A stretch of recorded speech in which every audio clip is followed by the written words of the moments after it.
নমস্কার, ময়দান স্পোর্টসে আপনাদের সকলকে একবার স্বাগত। আপনাদের সঙ্গে রয়েছি আমি সুকন্যা।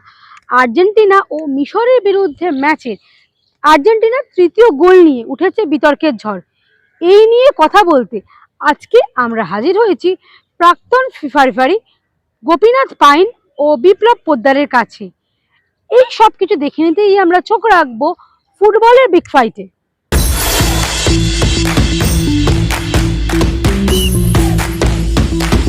আর্জেন্টিনার তৃতীয় গোলটি নিয়ে বিতর্ক এখন তুঙ্গে সোশ্যাল মিডিয়ায়। সত্যি কি গোলটি বিতর্কিত? এই নিয়ে আমরা কথা বলেছিলাম প্রাক্তন ফিফা রেফারি গোপীনাথ পাইনের সঙ্গে।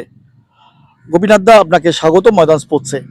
গোপীনাথ দা, যেটা জানতে চাইবো যে এই যে আর্জেন্টিনার যে গোলটা নিয়ে এত সোশ্যাল মিডিয়ায় ঝড় উঠেছে, ইভেন যিনি ইজিপ্টের কোচ তিনি বলেছেন মেসিকে রাখার জন্যই এটা একটা চক্রান্ত, আমাদেরকে জোর করে হারানো হয়েছে। কি বলবেন, এইটা গোলটা কি সত্যি ন্যায্য না এটা অন্যায্য গোল? এখন ফুটবলের অনেক রকম নতুন নিয়ম এসেছে, দেখতে হবে সেই নতুন নিয়মের মধ্যে পড়েছে কিনা। যেমন ধরুন, এখন কোনো বিতর্কিত হওয়ার জায়গা নেই, কারণ আমাদের ভার সিস্টেম আছে, ভিডিও অ্যানালিসিস রেফারি, যেটা আমরা ক্রিকেট ও ডিআরএস বলি, ডিসিশন রিভিউ সিস্টেম। তো সেইখানে ভার যদি দেখে তাহলে ক্লিয়ার হয়ে যায় যে ফাউল ছিল কি ফাউল ছিল না, তারা বুঝতে পারে। যেমন অনেক ক্ষেত্রেই ওয়ার্ল্ড কাপে দেখা যাচ্ছে যে ভার নিয়ে তাদের লাভ হচ্ছে, কারো লাভ হচ্ছে, কারো লোকসানও হয়ে যাচ্ছে। যারা গোল হয়তো পেয়ে গেছে, দেখলো ভারেতে গিয়ে সেটা ফাউল হয়ে গেছে তার আগে। এই হচ্ছে সিস্টেম। বিতর্কিত গোল নিয়ে আলোচনায় কিন্তু আমাদের সঙ্গে রয়েছেন আর এক প্রাক্তন ফিফা রেফারি বিপ্লব পোদ্দার। বিপ্লব, তোমার কাছে যেটা জানতে চাইবো, যে গুপিদাকে যে প্রশ্নটা করেছি সেই প্রশ্নটাই রাখছি, যে তৃতীয় গোলটার ক্ষেত্রে কি মনে হয় না যে একবার রেফারির উচিত ছিল ভারের সাহায্য নেওয়া? দেখো, ভার প্রোটোকলটা হয়েছে কি, যে যারা এই ভার যে মানে ভিডিও অ্যাসিস্ট্যান্ট যে রেফারিটা থাকে, সেটা হচ্ছে যে অনফিল্ড রেফারিরা ধরুন কোনো অফেন্স হলো, সেটা যারা ভার দেখছে, যারা রুমে মানে ভার রুমে যারা বসে দেখছে, তারা যদি অনফিল্ড রেফারিকে মানে করে কোনো ফাউল এগেনস্টে বা গোল বা যে কোনো বিভিন্ন নিয়ে, তো তখন অনফিল্ড রেফারি খেলাটা স্টপ করবে, করার পর সেই ভারে গিয়ে ওটাকে চেক করে দেখবে, এবং ডিসিশন কিন্তু অনফিল্ড রেফারিকে নিতে হবে। ডিসিশন কিন্তু অনফিল্ড রেফারি নেবে, খালি ওরা ওইটা চেক করে দেখে রেফারিকে মেসেজটা পাঠাবে। এর বিরুদ্ধেই ভারটা এরমভাবেই আসে। কিন্তু এক্ষেত্রে যেটা নিয়ে আপনারা বলছেন যে ভারটা নেওয়া হয়েছিল, ভারটা অনফিল্ড রেফারি কখনোই, যতই টিম আবেদন করুক ই করুক, অনফিল্ড রেফারি ভার নিতে পারবে না। ভারের নির্দেশটা আসবে মানে ভারের ওই রুম থেকে আসবে, কন্ট্রোল রুম থেকে আসবে, এবং অনফিল্ড রেফারি যে থাকবেন, যিনি ম্যাচ পরিচালক থাকবেন, তিনি তখন ভারটা নেবেন। তারা যদি সম্পূর্ণ দেখেই হন, সেক্ষেত্রে তিনি খেলাটা স্টপ করে নেবেন এবং তাকে বলবেন খেলাটা স্টপ রাখতে, যতক্ষণ এই ডিসিশন না হয়, ততক্ষণই রিস্টার্ট করতে পারবেন না। এটাই হচ্ছে নিয়ম। এটা এবং মানে কি মনে হচ্ছে যে তুমি খেলাটা দেখলে বা তোমার রিপ্লেও দেখেছো তুমি, এটা কি আদৌ ফাউল ছিল? আমাদের আইনে 3 রকম ফাউল আছে: careless, reckless, excessive force. Careless হচ্ছে অমনোযোগী, সেটাও কিন্তু ফাউল, তাতে কোনো কার্ড হয় না। রেকলেস হলে বেপরোয়াভাবে যদি কেউ কোনো কিছু করে, সেটা ইয়েলো কার্ড হয়। এক্সেসিভ ফোর্স মানে অধিক শক্তি প্রয়োগ করা, তখন রেড কার্ড হয়। আমার মনে হয় যদি কেয়ারলেস ফাউল হয়, জানি না যে কেয়ারলেস ফাউলটা হয়েছে কি না, মানে অত তো ভিডিও দেখে চট করে বোঝা যায় না, মানে বড় স্ক্রিনে না দেখলে বোঝাটা খুবই শক্তদায়ক। সুতরাং যদি খালি চোখে তো বোঝা সম্ভবই নয়, যদি তোমার ভারেতে দেখে তাহলে বোঝা যেতে পারে যে ওদের ওখানে বড় স্ক্রিন আছে, ছোট স্ক্রিনেতে হয় না। সুতরাং আমরা দেখলে কিসে দেখবো? মোবাইলে দেখবো, এর বেশি তো আমরা দেখতে পাবো না তখন। সুতরাং মোবাইল দেখে ঠিক অতটা স্যাঙ্গুইন হয়ে বলাটাও আমার পক্ষে একটু অসুবিধা। যদি রেফারি মনে করতো তাহলে কে আমার দেখে যাকে মনে হলো কেয়ারলেস ফাউল, কিন্তু ফাউল দেওয়া যেতে পারতো হয়তো, এইটাই ব্যাপার আর। কিন্তু এগুলো সবই বিতর্কিত ব্যাপার, যদি বড় টিভিতে বারবার না দেখে হয় তাহলে বোঝা যাবে না। ভারতে দেখবে অনেকক্ষণ ধরে তারা দেখার পর তারা তার মতামত দেয়। ক্রিকেটও দেখবে কতবার দেখছে, দুটো অ্যাঙ্গেল তিনটে অ্যাঙ্গেল থেকে। আমাদের তো সে সুযোগটা নেই যে অতগুলো অ্যাঙ্গেল থেকে দেখবো। সুতরাং আপাত দৃষ্টিতে মনে হলো যেন একটা কেয়ারলেস ফাউল হলেও হতে পারে, এরকম ব্যাপার আর কি। ওই গোলটা যেটা ইজিপ্ট করলো সেটা বাতিল হলো, সেক্ষেত্রে ভারের সিদ্ধান্ত নেওয়া হলো, ভারের সাহায্য নেওয়া হয়েছে। কিন্তু এখানে তো দেখলাম যে আর্জেন্টিনার যে গোলটা করে গেল, তৃতীয় গোলটা, এখানে কোনো ভারের নিয়ে হলো, মানে এটা নিয়ে একটা বিরাট বিতর্ক। ফুটবল ক্রিকেট বিতর্ক থাকবেই, যে কোনো ইভেন্টেই একটা বিতর্ক থাকবেই। তার মধ্যে ফুটবলটা আমরা যেহেতু বডি কন্ট্যাক্ট গেম, ফুটবলটা বডি কন্ট্যাক্ট গেম, এবং ফুটবলটা নিয়েই বাঙালি উন্মাদনা, সারা ওয়ার্ল্ডে উন্মাদনা। হ্যাঁ, এখন এই যে এত টিম ওয়ার্ল্ড কাপে খেলছে, তাদের একটা এক্সপেকটেশন থাকবে যে হ্যাঁ, যে আমরা ভালো রেজাল্ট করবো, এই করবো। সেই একটা ছোট দেশ, একটা ছোট ফুটবল আর একটা ভালো নাম করা টিমের কাছে হেরে যাচ্ছে, একটা থাকে, মানুষের আবেগ থাকে, একটা থাকে। তবে যেটা নিয়ে সূত্রপাত ঘটনা, যেটা আগে যে এই যে মিশরের যে গোলটা ক্যান্সেল হলো, ইজিপ্টের যে গোলটা ক্যান্সেল হলো, সেটা কিন্তু একদম ভার নিয়েছে এখন পারফেক্ট ডিসিশন একদম। এখন ভার নিয়ে যে খেলা যদি ফাউল হলে যে সঙ্গে সঙ্গে বন্ধ করতে হবে তার কোনো মানে নেই। খেলাটার শেষ নিষ্পত্তি অবধি আমায় দেখতে হবে এর রেজাল্টটা কোথায় যায়। যেহেতু এটা রেজাল্টটা হয়েছে বলে তার জন্যই ভারটা দেখতে হয়েছে। যদি রেজাল্টটা না হতো তাহলে কিন্তু ভার দেখার প্রশ্ন আসতো না, খেলাটা কন্টিনিউ চলে যেত। তারপরে অফেন্স হতো, থ্রোইং, গোলকিক, কর্নার কিক যা হতো। কিন্তু এটা ওই ঘটনার পর কিন্তু কোনো খালি গোলটাই হয়েছে। সেক্ষেত্রে ভার ভার নেওয়া প্রয়োজন হয়েছে।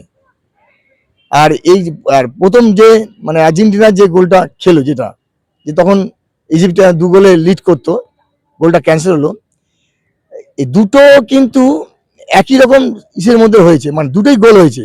একটা গোল ক্যান্সেল হয়েছে, আরেকটা বলছেন যে এইটা কোনো। এই ক্ষেত্রে যেটা বলা হচ্ছে ওরা পেনাল্টি পাবে বলছে, যেটা বলছে পেনাল্টি পাবে। কিন্তু আপনি ভালো করে দেখবেন, আমি অনেকবার দেখেছি, প্রচুরবার দেখেছি, এবং আমি অফিসে বসে বড় স্ক্রিনে দেখেছি।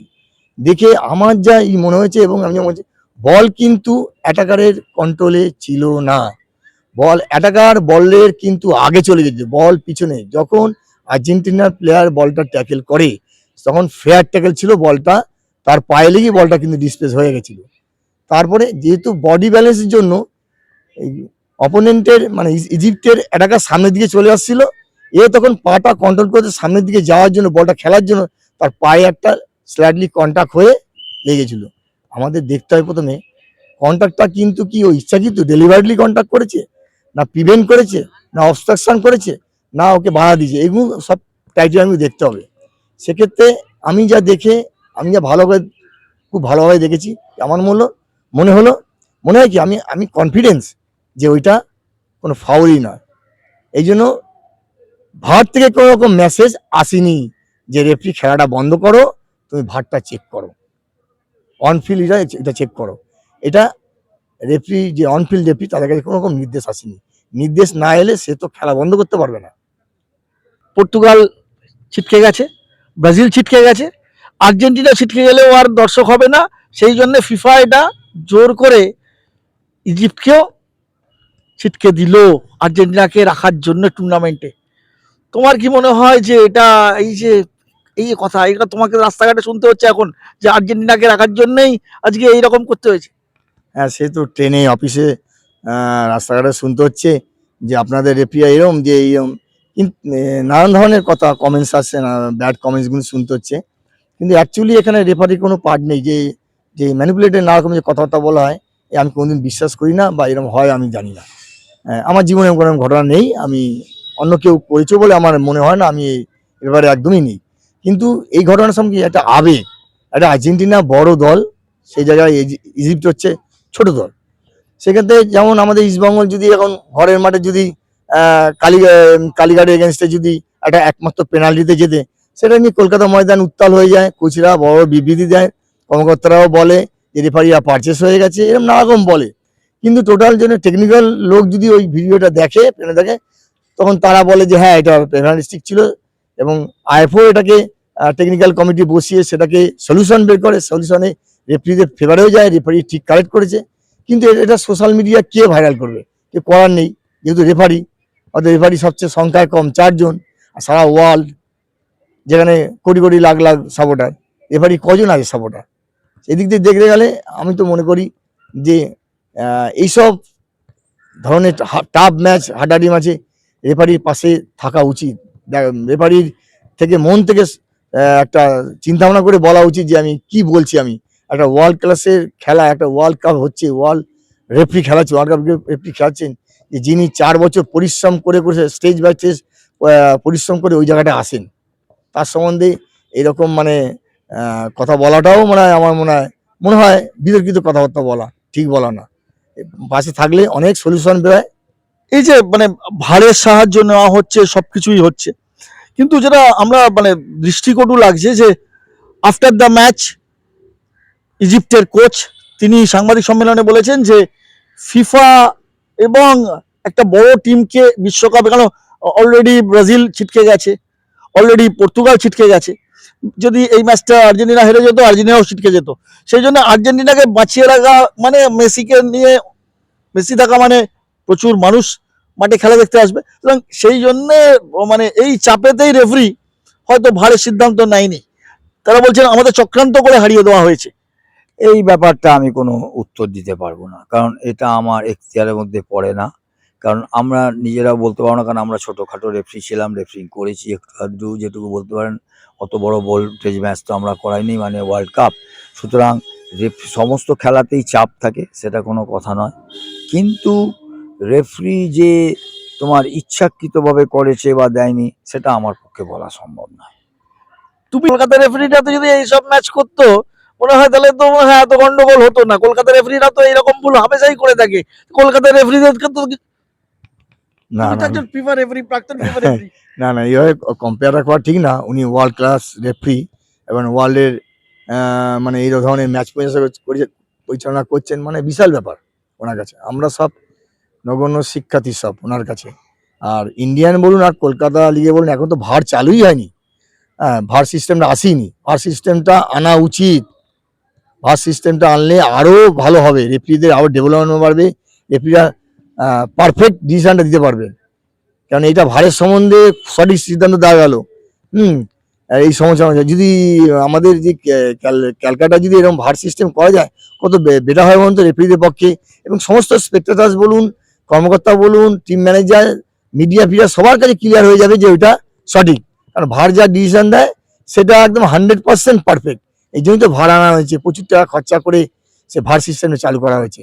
আর কলকাতার কথা বলছেন, কলকাতায় এমনি আমাদের সমস্ত আমরা আবেগপ্রবণ মানুষ, আমরা কমেন্টস করে ফেলি, বলে অনেকে বলে ফেলে, আমরা প্লেয়ারদের সম্বন্ধে অনেক সময় বলে ফেলি, কর্মকর্তার সময় বলে ফেলি, কর্মকর্তাও আমাদের সম্বন্ধে বলে এ তো কলকাতা তো বলা বলি চলাচলি এরকম চলেই। আমরা দেখে থাকি যে সচরাচর কলকাতা ময়দানে, তো এখানেও তো মনে হচ্ছে সেই রকম একটা সিচুয়েশন তৈরি হচ্ছে।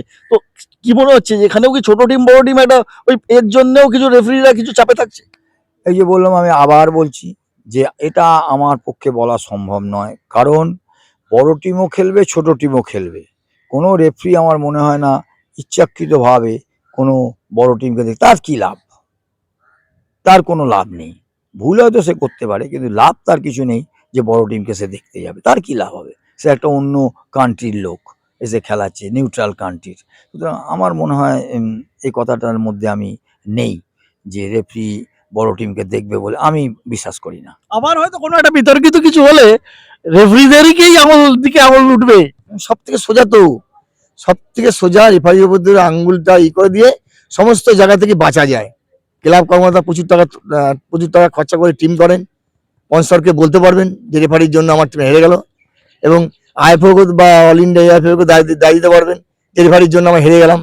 ঠিক সাপোর্টার বলুন, নানা রকম বিভিন্ন জায়গায় যদি বলুন, সব জায়গায় রেফারি নামে বলতে পারলে সব থেকে মাইলেজ পাওয়া যায়। আর সব থেকে আপনি ফেমাস হয়ে যাবেন, রেফারি সম্বন্ধে বললে বিশাল ফেমাস হয়ে যাবেন। অন্য কোনো প্লেয়ারদের সম্বন্ধে বললে, কর্মকর্তা বা কোনো সংস্থার সম্বন্ধে বললে আপনি ফেমাস হবেন না, কিন্তু রেফারি সম্বন্ধে বলতে পারলে বিভৎস ফেমাস হবেন। অন্তত আমাদের ইন্ডিয়ান ঘরোয়া কলকাতা ফুটবল লিগের ঘরোয়াতে এটা কিন্তু প্রযোজ্য, মানে চলছে এটা, এই ঘটনাটা চলছে মানে দিনের পর দিন। মানে এত বিতর্ক হচ্ছে, ভারকে এখন সবাই ভাঁড় বলছে, মানে এমন জায়গায় চলে গেছে সোশ্যাল মিডিয়াতে। আর এখন যেভাবে সোশ্যাল মিডিয়া এটা নিয়ে ট্রোল হচ্ছে, যেটা নিয়ে এ হচ্ছে, এটার পরে কি বলবেন? এর ভার কি রাখা উচিত না রেফারিদের ওপরে, যেরকম আমাদের কলকাতা মাঠে রেফারিদের ওপরে সিদ্ধান্তটা ছেড়ে দেওয়া, ওই চেঁচামেচি করলে হবে না? ভার ভালো, রেফারি ভুল হবে, সেই জন্যই ওয়ার্ল্ড কাপে বা বড় বড় খেলাতে ভার সিস্টেম হয়েছে। আমাদের দেশে হচ্ছে না সেটা পরের কথা, কিন্তু ভার সিস্টেমটা ভালো, ভার খারাপ নয়। দিস ইজ যা ডিআরএস খারাপ নয়, কারো পক্ষে যাবে কারো বিপক্ষে যাবে, যে পাবে সে বলবে ভালো, যে পাবে না সে বলবে ভালো না। এটাই তো বাস্তব জীবনের অঙ্গ, খেলাটাও তো বাস্তব। এই নিয়েই আমাদের চলছে চলবে। সোশ্যাল মিডিয়ায় এখন এই ভারকে বলা হচ্ছে ভাঁড় হয়ে যাচ্ছে না তো? না না, এইভাবেই দেখবেন না, একটা ফিফা একটা অনেক অনেক কিছু এগুলো মানে সিস্টেম বের করে নিয়ে তার পরীক্ষা নিরীক্ষা করাবো, তারপরে কিন্তু অ্যাড করে। এগুলো হট করে বললো আর ফিফা এটা করে ফেলো তা না। এটা নিয়ে আগে আগে পরীক্ষা করে দেখি, তারা যদি তারপর যদি রেজাল্ট পায় তখন কিন্তু এফেক্টে গেলে তখন এখানে ইনক্লুডিং করে, আদার্স করতে পারে না। বিভিন্ন টুর্নামেন্টে করে তারপরে কিন্তু এই ওয়ার্ল্ড কাপে এটা ভার এবছর নতুন চালু হলো। এর আগে বিভিন্ন টুর্নামেন্টে ফিফার কিন্তু বিভিন্ন টুর্নামেন্ট আছে, সেই টুর্নামেন্টে চালিয়ে দেখেছে সাকসেস, যেটা 100% না হলো 99%, 9.9 কিন্তু রেজাল্ট পাওয়া যায়। তখনই কিন্তু ভারটা কিন্তু ইমপ্লিমেন্ট করেছে এই ওয়ার্ল্ড কাপে। আর ওয়ার্ল্ড কাপের মতন একটা বিশাল বড় একটা ওয়ার্ল্ড কাপ মানে নাম্বার 1ই হয় টুর্নামেন্টে, এটা প্রযোজ্য হচ্ছে, একটা খুব ভালো। আমি বলবো ইন্ডিয়ান ফরম্যাটে আসুক, বাংলায় আইএফএ বা বাংলার সিএফএল লিগে আসুক, প্রিমিয়ার ডিভিশন অন্তত প্রিমিয়ার ডিভিশন আসুক, ভালো হবে, আমার সবার পক্ষে ভালো হবে। অসংখ্য ধন্যবাদ প্রাক্তন ফিফা রেফারি গোপীনাথ পাইন এবং বিপ্লব পোদ্দারকে। তারা ব্যাখ্যা করে দিলেন যে বিতর্কিত গোলটি নিয়ে যতই সোশ্যাল মিডিয়ায় ঝড় উঠুক, সেটি কিন্তু যা রেফারি সিদ্ধান্ত দিয়েছেন সেই সিদ্ধান্তটা তারাও মেনে নিচ্ছেন এবং তারাও বলছেন সেটি কিন্তু গোল, এবং তার কারণটিও তারা কিন্তু ব্যাখ্যা করে দিলেন ময়দান স্পোর্টসকে। এর জন্যে আমাদের যে দুজন সময় দিয়েছেন, এই দুজনকে ময়দান স্পোর্টসের পক্ষ থেকে গোপীনাথ পাইন এবং বিপ্লব পোদ্দারকে অসংখ্য ধন্যবাদ। এবং আপনাদের কি মতামত সেটা অবশ্যই কমেন্ট বক্সে লিখে জানান, এবং আপনারা কি বিপ্লব পোদ্দার এবং গোপীনাথ পাইনের মতামতের সঙ্গে একমত সেটাও জানান। ক্যামেরায় সুকন্যা মুখার্জির সঙ্গে সুগত মুখোপাধ্যায় রিপোর্ট, ময়দান স্পোর্টস।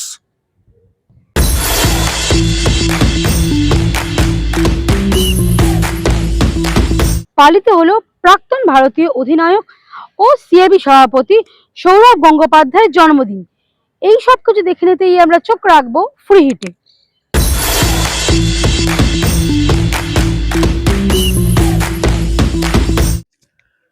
বিশ্বকাপের মাঝেই তার জন্মদিন, তবে সব ম্যাচ দেখা হচ্ছে না বাংলার মহারাজের।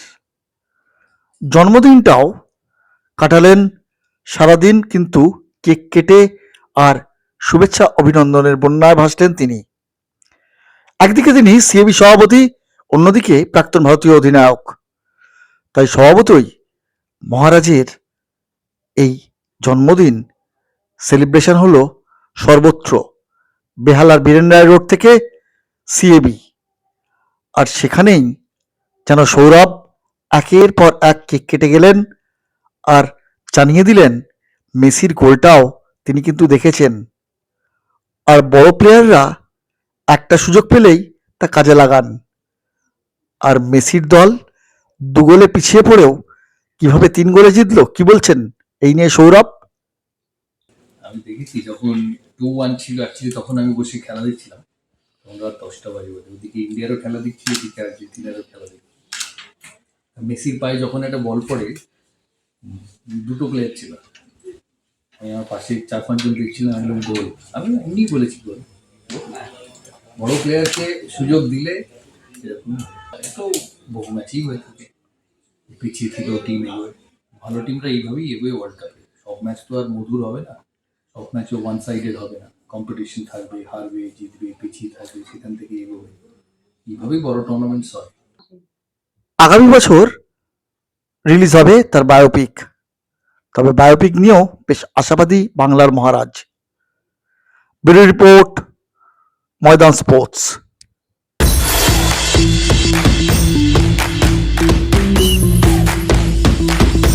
ভিডিওটা ভালো লাগলে লাইক করুন, শেয়ার করুন, আপনাদের মতামত কমেন্ট করে জানান, চ্যানেলটাকে সাবস্ক্রাইব করুন এবং পাশে থাকা বেল আইকনটাকে প্রেস করে দিন। দেখা হবে আবার পরের ভিডিও।